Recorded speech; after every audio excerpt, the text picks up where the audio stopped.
6 வருஷத்துக்கு முன்னாடி நான் ஒரு ப்ரைவேட் கம்பெனியில் வேலை பார்த்துட்டு இருந்தேங்க. அந்த கம்பெனி ஓனர் செட்டிநாடு சைடுக்காரவங்க. முன்னாடி கம்பெனியும் பின்னாடி வீடு இருக்கும்.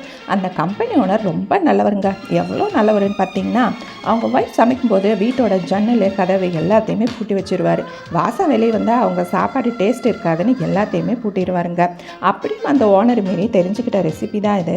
ஒரு கப்பளவு பச்சரிசியை தலையை தட்டி எடுத்துட்டு அது மேலே கோபுரம் போல் கும்மி அளவு உளுந்து போட்டு எடுத்து நல்லா கழுவி 2 மணி நேரம் ஊற வச்சுடுங்க.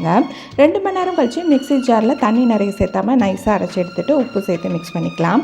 அடுத்து இதுக்கு பக்காவான கார சட்னி ரெடி பண்ணிக்கலாம். சின்ன வெங்காயம், பெரிய வெங்காயம், தக்காளி, பூண்டு, புளி, வரமிளகாய் உப்பு சேர்த்து அரைச்சிட்டு பேனில் ஆயில் விட்டு கடுகு, உளுந்து, கருவேப்பிலை, வெங்காயம் தாளித்து 5 நிமிஷம் சட்னி கொதிக்க விட்டு எடுத்த கார சட்னி ரெடி.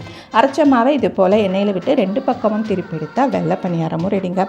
ரெசிபி சூப்பராக இருந்தது. நீங்களும் உங்கள் வீட்டில் ட்ரை பண்ணி பாருங்கள். நம்ம சேனலை ஃபஸ்ட் டைம் பார்க்குறீங்கன்னா மறக்காமல் சப்ஸ்கிரைப் பண்ணிக்கோங்க.